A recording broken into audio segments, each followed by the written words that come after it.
Dear students, welcome to our channel polity simplified. आज हम oath and affirmation की बात करेंगे, शपथ एवं प्रतिज्ञान। अभी हाल ही में आपने देखा कि बिहार में एक नई सरकार बनी है और आप सबों ने, सभी स्टूडेंट्स ने या फिर पूरे भारत के लोगों ने बड़े दिलचस्पी के साथ ओथ एंड अफर्मेशन को देखा होगा। जो राज्य सरकार की बात करें तो वहाँ पे गवर्नर, राज्यपाल गवर्नर ओथ दिलाते हैं। किसे दिलाते हैं? तो चीफ मिनिस्टर्स को और अदर मिनिस्टर्स जो वहाँ पे अपॉइंट होते हैं, कैबिनेट रैंक के मिनिस्टर हो या किसी भी रैंक के मिनिस्टर्स हो, उनको ओथ एंड अफर्मेशन आज हम जानेंगे। ओथ एंड अफर्मेशन में फ़र्क क्या है, तो उसके फ़र्क को जानेंगे। इसके लिए कॉन्स्टिट्यूशनल प्रोविज़न क्या-क्या है, इसको हम जानेंगे। ओथ एंड अफर्मेशन आपने ज़रूर देखा, लेकिन इसके लिए कॉन्स्टिट्यूशन में क्या प्रावधान है, कहाँ-कहाँ इसके प्रोविज़न दिए गए हैं, कौन ओथ लेता है, कौन एडमिनिस्टर करता है ओथ, ये सब आज की वीडियो में हम, आज के इस छोटे से वीडियो में हम इस चीज़ को समझेंगे, जानेंगे। छोटा वीडियो है, इसको लास्ट तक देखेंगे तो आपको ओथ एंड अफर्मेशन से रिलेटेड जो भी क्वेरीज हैं, आपके डाउट्स हैं, आज क्लियर होने की मैं उम्मीद करता हूँ। क्लास की शुरुआत करते हैं। तो सबसे पहले हम देखते हैं कि ओथ की आवश्यकता क्यों है। Oath, why oath is necessary before entering into the public office. तो आप देखिए कि इसमें सबसे जो फर्स्ट प्रिंसिपल है कि टू अपहोल्ड द कॉन्स्टिट्यूशन। जो कॉन्स्टिट्यूशनल वैल्यूज हैं, कॉन्स्टिट्यूशनल नॉर्म है, उसको अपहोल्ड करना, उसी के अकॉर्डिंग आपको काम करना। आप कमिटेड हो, सारे मिनिस्टर्स हो जो कमिटेड हो कि हम democracy, justice, rule of law के अकॉर्डिंग ही काम करेंगे। यानी जो हमारा जो supreme law of the land है, कॉन्स्टिट्यूशन, उसको हम अपहोल्ड करेंगे। Bear true faith, to bear true faith and allegiance to the Constitution, demonstrating integrity and loyalty to their duties and responsibilities to the nation। आपको देश के प्रति, आप एक पब्लिक ऑफिस में, बहुत ही इंपॉर्टेंट ऑफिस को होल्ड करने जा रहे हैं, तो इसके लिए आपको जरूरी है कि आप प्रॉपर तरीके से, इंटेग्रिटी के साथ, लॉयल्टी अपने ड्यूटीज के प्रति रखें, वफादारी के साथ आप काम करें, सत्यनिष्ठा के साथ, जो बोलते हैं इंटेग्रिटी के साथ वो काम करें। Faithfully discharge their duties. Faithfully discharge their duties का मतलब है कि आप ड्यू डिलिजेंस को फॉलो करेंगे, रिस्पॉन्सिबिलिटी के साथ करेंगे, ट्रांसपेरेंसी, अकाउंटेबिलिटी की बात करेंगे हम। You will be accountable, you will be answerable to the people of this country. आप रिस्पॉन्सिबिलिटी के साथ काम करेंगे, जिम्मेवारी के साथ काम करेंगे, ऐसे किसी भी तरह से आप काम नहीं करेंगे। बहुत इंपॉर्टेंट पोस्ट है, इसलिए ओथ बहुत ही जरूरी है, बहुत इंपॉर्टेंट है before entering into the public office. अब हम लोग देखते हैं कि कॉन्स्टिट्यूशनल प्रोविजन क्या क्या है।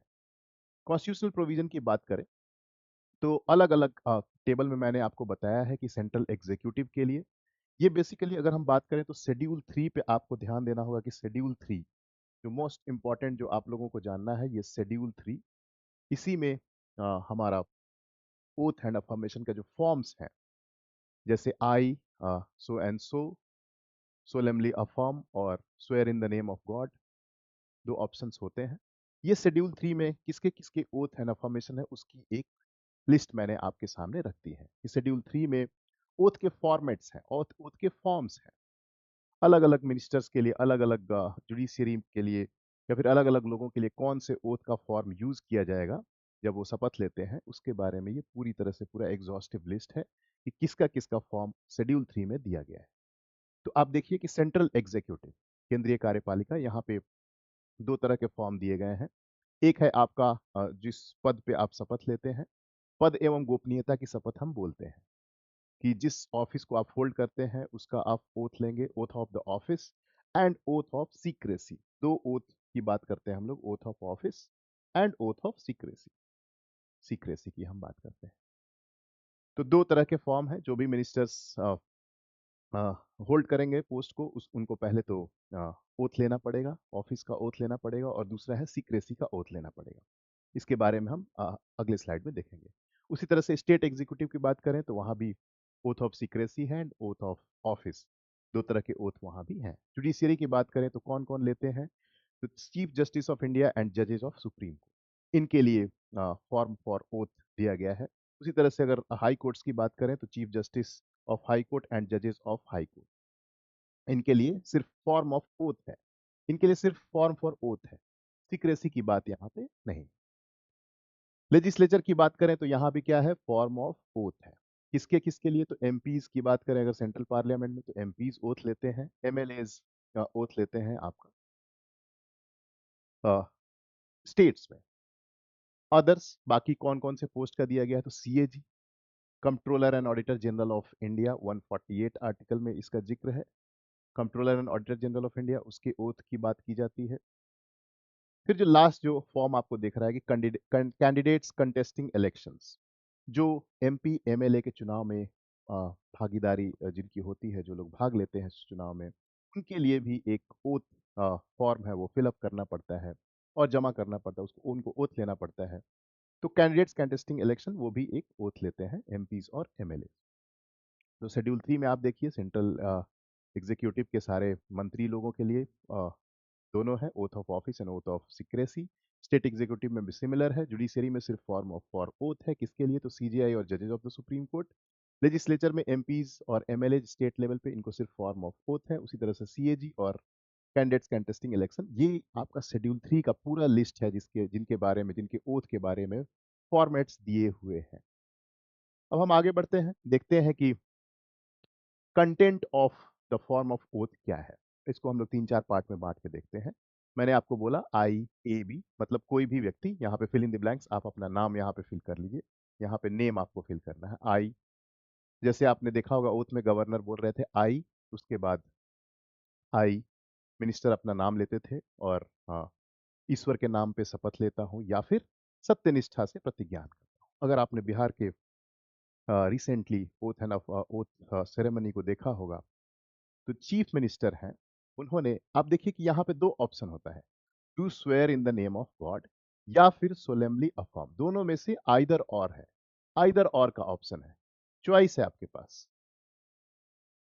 आइदर ए और आइदर बी, आइदर और का ऑप्शन है। या तो आप ये वाला पार्ट करेंगे, ईश्वर के नाम पे शपथ लेता हूं, swear in the name of God, या फिर सोलेमली अफर्म, सत्यनिष्ठा से प्रतिज्ञान लेते। तो दो दो फॉर्म है, इसमें से आपको कोई भी चॉइस इंडिविजुअल के ऊपर है कि आप ईश्वर के नाम पे शपथ लेना चाहते हैं या फिर सत्यनिष्ठा के साथ प्रतिज्ञान लेना चाहते हैं। तभी इसको हम बोलते हैं oath and affirmation, oath and affirmation.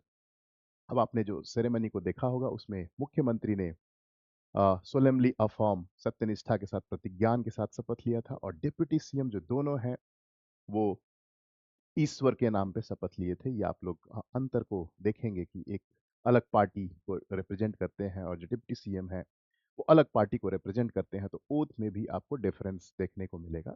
You have your individual choice. अब आप देखेंगे कि यहाँ सेक्युलरिज्म को भी ध्यान में रखते हुए कि हमारा कंट्री सेक्युलर है, तो ओथ में भी आप देखिए कि उस प्रिंसिपल को ध्यान में रखा गया है कि आप दोनों चॉइस आप रख सकते हैं। आप ईश्वर की भी शपथ ले सकते हैं और सत्यनिष्ठा से भी प्रतिज्ञान ले सकते हैं, सोलेमली अफर्म भी कर सकते हैं। तो फर्स्ट आई, उसके बाद नाम है कि do swear in the name of God and solemnly affirm. Second है true faith and allegiance to the constitution of India. जो मैंने कहा आपको पहले स्लाइड में जो आपको दिखाया था कि कॉन्स्टिट्यूशन के साथ वो लोग ट्रू फेथ रखेंगे, उसके साथ पूरी प्रॉपर उसको ध्यान में रखते हुए ही काम करेंगे। Uphold the sovereignty and integrity of India, Bharat की एकता और अखंडता को अक्षुण्ण रखूंगा, जो बोलते हैं। तो uphold the sovereignty and integrity of India. Fourth point आप क्या देख लीजिए, faithfully and conscientiously discharge the duties assigned without fear or favor।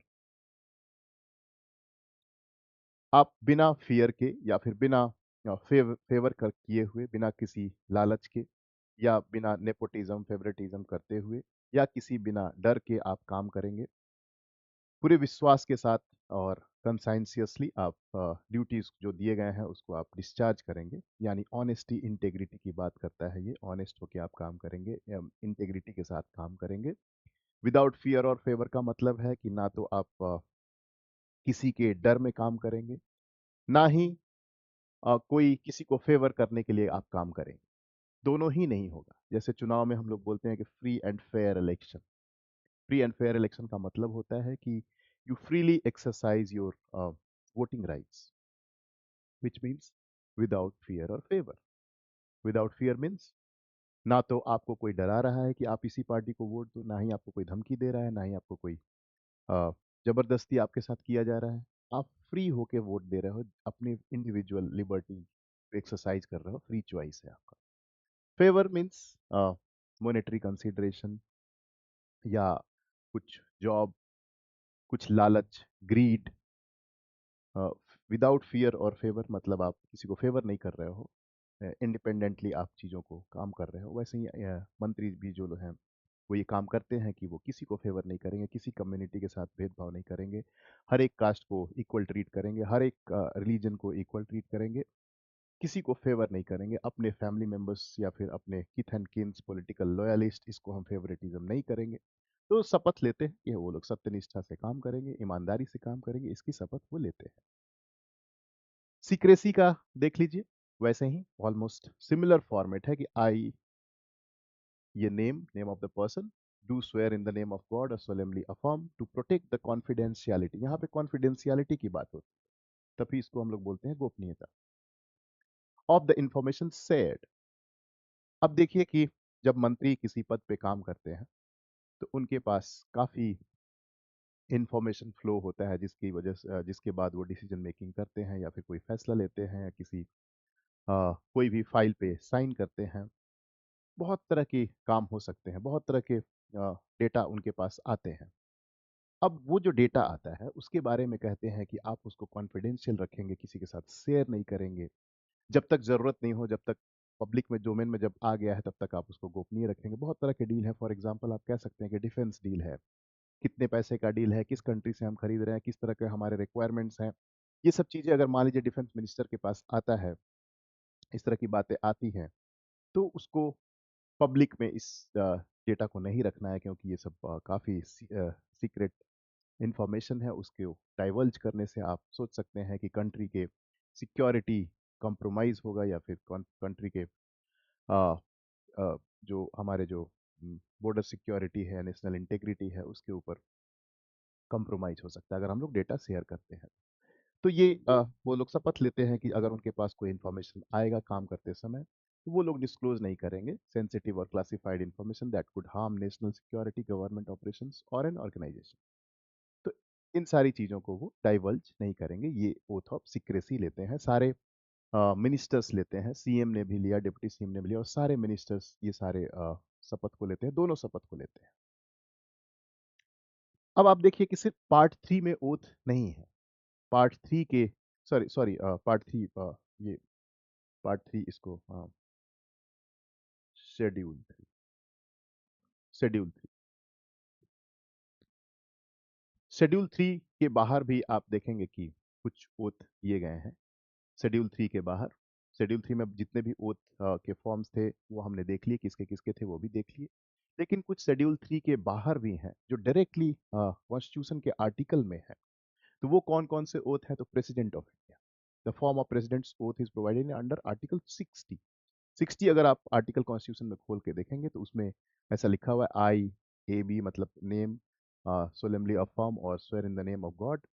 तो ये आर्टिकल 60 में प्रेसिडेंट ऑफ इंडिया का ओथ आर्टिकल 60 में ही दिया हुआ है। उसी तरह से वाइस प्रेसिडेंट ऑफ इंडिया का आर्टिकल 69 में उनका ओथ का फॉर्मेट दिया हुआ है। गवर्नर ऑफ स्टेट्स, ये भी आर्टिकल 159 में दिया हुआ है कि वो उनका ओथ का फॉर्म कैसा होगा। ये 3 पोस्ट आप देख लीजिए, प्रेसिडेंट, वाइस प्रेसिडेंट और गवर्नर, ये शेड्यूल 3 में नहीं दिया हुआ है। शेड्यूल 3 में जो दिया हुआ है उसकी हमने, उस टेबल को हमने देखा था। अब हम लोग बात कर लेते हैं कि कौन किसको ओथ दिलाता है, कौन किसको ओथ दिलाता है। अगर हम देखें, प्रेसिडेंट, प्रेसिडेंट को कौन ओथ दिलाता है? प्रेसिडेंट, प्रेसिडेंट को ओथ दिलाता है chief justice of India, chief justice of India. अब चीफ जस्टिस ऑफ इंडिया को कौन दिलाता है? तो ये प्रेसिडेंट, ये प्रेसिडेंट ओथ दिलाते हैं। उसी तरह से गवर्नर की बात कर लें तो chief justice of high court, और chief justice of high court को कौन ओथ दिलाता है? तो गवर्नर दिलाते हैं। मिनिस्टर्स को आपने देखा होगा, स्टेट्स में गवर्नर दिलाते हैं, मिनिस्टर्स सेंटर में प्रेसिडेंट दिलाते हैं। अब बच जाते हैं आपके एमपीज एंड एमएलए, इनको ओथ कौन दिलाता है? तो एमपीज एंड एमएलए को, मंत्री को तो आपने देखा कि प्रेसिडेंट ने ओथ दिला दिया, लेकिन जो एमपीज होते हैं, एमपीज, इनको कौन ओथ दिलाता है? तो ये ओथ दिलाने का काम जो करता है वो है pro tem speaker, pro tem speaker. Pro tem speaker temporarily उसको नियुक्त किया जाता है। किसके द्वारा? प्रेसिडेंट। प्रेसिडेंट के द्वारा प्रोटेम स्पीकर का चयन होता है। एक्चुअली क्योंकि कॉन्स्टिट्यूशन में लिखा हुआ है कि प्रेसिडेंट और president by nominated person can give administer oath to MPs. प्रेसिडेंट या तो स्वयं दिलाए सारे एमपीज को। अब 543 एमपीज हैं, अब उनको कैसे शपथ दिलाएंगे, ये तो काफ़ी टीडियस टास्क है। तो वो किसी अपने प्रतिनिधि के माध्यम से, to nominated person by the president, तो वो प्रोटेम स्पीकर को नामित करते हैं और फिर प्रोटेम स्पीकर एमपीज को ओथ दिलाते हैं। प्रोटेम स्पीकर का जो पद है वो कॉन्स्टिट्यूशन में कहीं पे मेंशन नहीं है, ये परंपरा है, ट्रेडिशन है, जिसमें ये परंपरा जो है, जो ट्रेडिशन है, जो नॉर्म है, कि जो सबसे सीनियर मोस्ट एमपी होंगे, senior most in terms of experience, जो 7 टाइम्स 8 टाइम्स 9 टाइम्स से एमपीज हैं, उनको काफ़ी ज़्यादा अनुभव है संसदीय परंपरा का।